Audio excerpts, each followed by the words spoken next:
Farba Ngom moom nag daanaka mën nañ ne cas particulier parce que su ma waxee loolu si wàllum justice si liñ koy toppee moom Farba Ngom daanaka plus de 130 et quelques milliards moom la ñu waxoon mais si commencement ba génne woon na sax lu ëpp lool pour cautionnement ngir am LP liberté provisoire mais ñu bañal ko dellu na wutaat loolu yaakaar naa wut na ko ba muy ñetti yoon yoo xamante ni dañ ko koo bañal lan moo nekk si ginnaaw dossier boobu noonu est-ce que Farba Ngom dafa nekk koo xamante ne nii moom dafa war a subir emprisonnement bi nga xamante ne nii moom la nekk di subir nii wala bokk kàddu yi nga xamante ni aussi premier ministre moom moo ko waxoon si élection ya nekk ko bi mooy doon sa dernier campagne moom lañ nekk di confirmer nii lan moo nekk si ginnaaw. voilà foofu dama fay taxaw. di la wax ne. oui le cas de Farba Ngom je pense que c'est un cas spécial. oui cas la boo xamante ni man damay sawar di ci wax. xam nga lan moo tax. pourquoi. parce que gis nga Sénégal. dafa am nu ñuy baaxoo di dundee. mooy lan mooy que ni man je ne suis pas quelqu'un qui peut être content parce que quelqu'un a été emprisonné. Et je ne le ferai jamais au plus grand jamais. Quelle que soit ton appartenance politique. Oui. Parce que j'ai fait la prison. Je sais ce qui est la prison. Et je maîtrise bien la prison de Rebeuss. Et beneen bi ci des mooy chambre bi mu nekk muy chambre 42 xam naa ko bu baax a baax a baax a baax donc xam naa la fa ne te xam naa ni tey bu fekkoon ni Farba Ngom dafa nekk koo xam ne dañ ko bëgg a bundu xataal wala dañ ko bëgg a sonal wala dañ ko bëgg a def naka su dul noonu il ne sera pas à la chambre 42 il ne sera pas aussi dans une même chambre avec Lat Diop di am ku mu mën a discuter détailler waxtaan ak moom pour au moins se soulager je pense que dañu nekk ci réew mu nga xamante ni tey parfois sama xarit nga loo def baax na doo sama xarit loo def ay la ci réew moomu la ñu nekk actuellement et parfois da ngay dégg des journalistes wala ngay dégg des chroniqueurs ñu ciy wax yu doy waar alors que am na lu bari lu nga xamante ni tey gis nañ ko fi gis bañ ba gis nit koo xamante ni ñëw na taxaw ne il avait un rendez-vous avec Farba Ngom ci benn hôtel ba mu yëkkati drogue wan ko ne ko dama la koy kii nangam ak nang expliquer pourtant loolu noonu bu fekkoon ni amul bu fekkoon ni amut je pense que Farba Ngom devait porter plainte même dans la prison ce gars-là pour qu'on puisse éclaircir la lanterne des Sénégalais. Kan la kooku noonu. Non, j'ai vu la vidéo. Ah, tu as vu la vidéo. À la télé. Un vieux qui a dit ça. C'est grave, hein, révélation. Non, mais c'est grave, man, du man maa wax. Parce que je ne connais même pas Farba Ngom. Et je ne dirai jamais au plus grand jamais derrière quelqu'un loo xam lu ñaaw lay doon. Parce que dafa am famille. am ay njaboot am lépp di dund ak ñoom donc man je ne ferai jamais au plus grand jamais des révélations ci nit lu ñaaw te du ma politiquer tamit noonu mais dama ni tey kooku ba mu waxee loolu automatiquement dañu waroon na porter plainte kooku noonu mu ñëw justifier waxam jooju noonu quelque ak fu mu mën a bokk li may wax ci dossier Farba Ngom mooy que ni tey jii dañu taxaw ñu ni Farba Ngom kat dañ ko jàppee ci blanchissement d'argent dañu yaakaar ni lii kat dañoo njortu ni daf ko dal bi ñu ñëwee dafa cautionné je pense que tey loi Sénégal dafa am nu mu régiré li nga xamante ni mooy cautionnement mooy que ni tey ji bu fekkee ni dañ ma jàpp man Daouda ñu ni dañ may toppee 100 millions ma ñëw cautionné sama kër goo xamante ni valeur u 150 millions la te dara takku ci dara lëndëmu ci litige amu ci yoon mën na maa may man ma génn dem lijjanti 100 millions yooyu noonu ñu fay ko jëlaat sama kër mais bu fekkee ni tey dañ ne ma Daouda jàpp nañ la ma ñëw cautionné sama kër buy jar 90 millions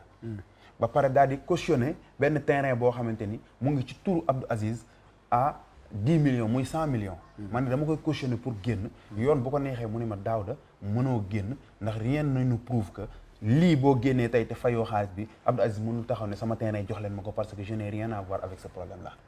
donc je pense que ni Sénégal dañoo leeral loolu ba mu leer cautionner c'est pas Farba Ngom qui a en premier lieu fait une caution au Sénégal bari nañu ko fi def te dañoo génn et je pense que l'État n'a rien à gagner ci le fait que ñu tegal la ay milliards ne la lii jël ko pour mu duggaat ci Sénégal pour que moom mu génn doxi soxlaam lijjanti li nga xam te ne mooy problème am que nga ni non du ma jël xaalis boobu na des prison on ne peut pas comment dirais-je comparer le fait de priver la liberté à Farba Ngom que de gagner des milliards pour le Sénégal c'est incomparable donc l'État n'a rien à gagner là-dessus donc je pense que su fekkee ni caution bi muy joxe joxe na ko respecter les normes yi justice teg c'est pas à l'État de décider là-dessus. C'est le juge d'instruction bi nga xamante ni moom moo yor pôle finance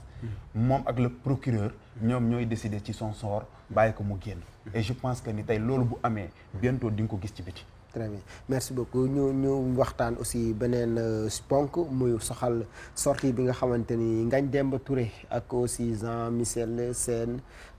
moom mi yore wàllum électrification rurale daanaka ab réplique la sax si Thierno Alassane Sall nekkoon ancien ministre si régime bu président Macky Sall mu mel ne affaire bi daal ab show la gën a nuru su ma waxee lool parce que gis nañ waa APR daanaka génnoon nañ fi Thierno Alassane Sall génn def ay révélation le cas Pape Djibril Fall aussi gis nañ ko ñu gis aussi ñu exposé ñu Jean-Michel ak Ngagne Demba Touré finalement te ñoom sax li tax ñu gën a taxaw si seen sortie bi mooy daanaka ki ñu doon tontu est-ce que ñoom ñoo ko war a tontu maanaam li nga xamante ne nii moom la Thierno Alassane Sall wax si ay révélation si wàllum contrat pétrole jamono ji muy géré est-ce que ñoom ñoo ko war a tontu dëgg su ma waxee loolu maanaam Birame Souleye Diop moom lañ dénk wàllum pétrole yaakaar naa est-ce que gënu loon positionné wu par rapport ak indi ay leeral si loolu te si waxtaan boobu aussi daanaka moom Thierno Alassane Sall sax waxoon na ne premier ministre moo sàkk woon si moom ab face à face maanaam ñu toog waxtaan nee na pare na loolu fan lañ si toll mais également aussi sortie bi. voilà dama lay remercier bu baax encore une fois. di kontaan ci question boobu noonu. di remercier encore une fois notre Mbappé national et notre Lamine Yamal.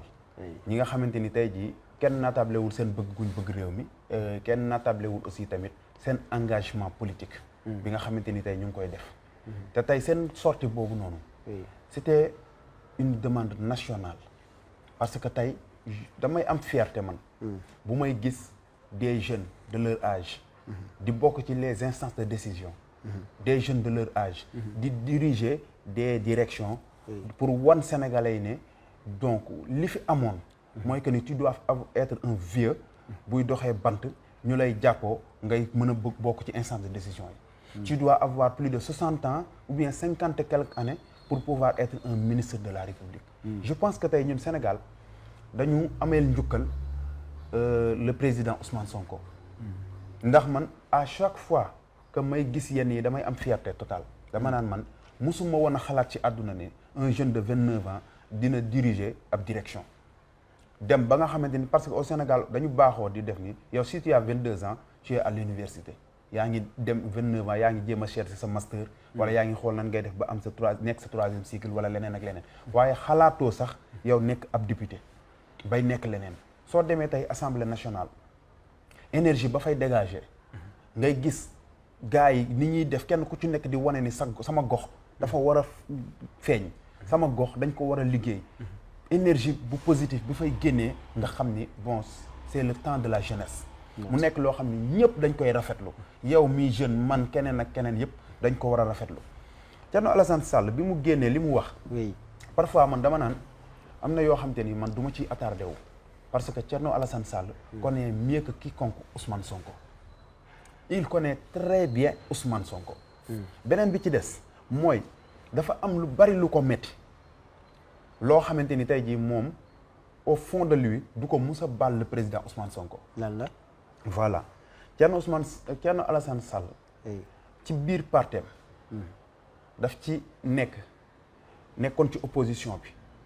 doon doxal bokkoon pratiquement vision boo xamante ni mu ngi ko doon nuróole mu similaire ak Ousmane Sonko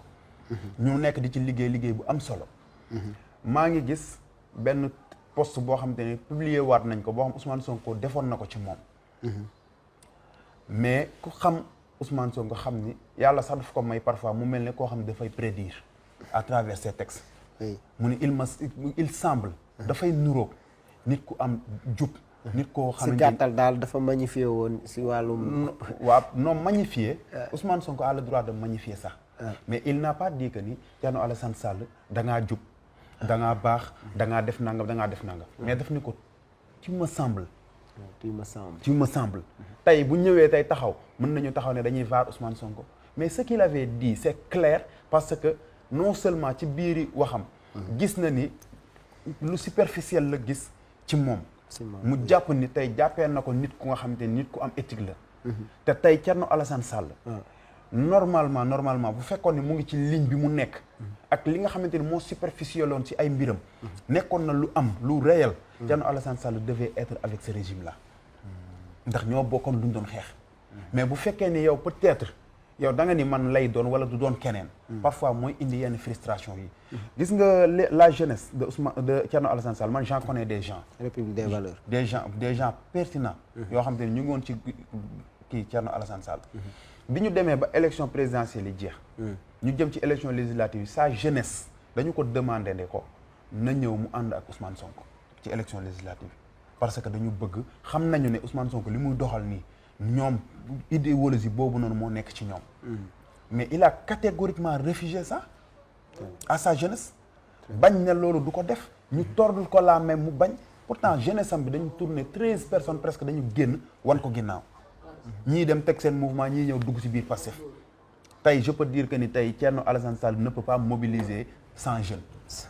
ko dama la ko wax pour kiyal la mais 50 jeunes yu baax sax Thierno Alassane Sall mënu ko mobiliser donc tey kooku noonu du moom mooy taxaw di wax ak Ousmane Sonko kooku mooy du moom mooy taxaw naan dama bëgg a débat ak Ousmane Sonko Ousmane Sonko moom moo ko sàkku Ousmane Sonko oui kañ la Ousmane Sonko sàkku ne ñoom ñaar moom nee na moom ko waxan mu ne pare na mu ne kañ la loolu ak maanaam poste bi laa bëgg a xam wala dañ ko vidéo la wala lan la fu Ousmane Thierno Alassane Sall ñoom gars yi ñoo génne naan dafa war a def nag ñëw ñu débat ak Sonko man pare na di wax loolu bu fekkee ni Sonko mos na koo demander du jamono ji mu nekk le premier ministre je ne pense pas beneen bi ci des mooy boom bu dee pare na la moo tax pare wutoon si jamono ji ñu ko koy laaj ji ñu ko koy waxee borom caq du xeex ak borom baatu neen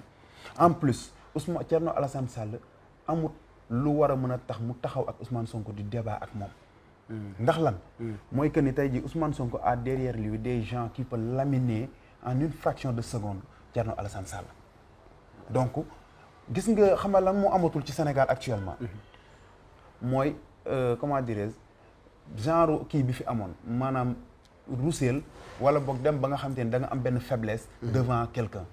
loolu amatul ci Sénégal notre jeunesse là dañu jàng am seen xam-xam am le sens de l'écoute am le verbe facile et ba pare maîtriser l'économie de leur pays et comment déroule leur pays donc ñooñu tey lépp lu ñu bëgg a taxaw gérer ko ils vont le faire et qui veut les affronter na nga ñëw ci plateau de télé yi nga affronter leen ànd ak ñoom ils vont te montrer que ni le Sénégal n'est plus le pays où ce sont les vieux qui décident à la place de la jeunesse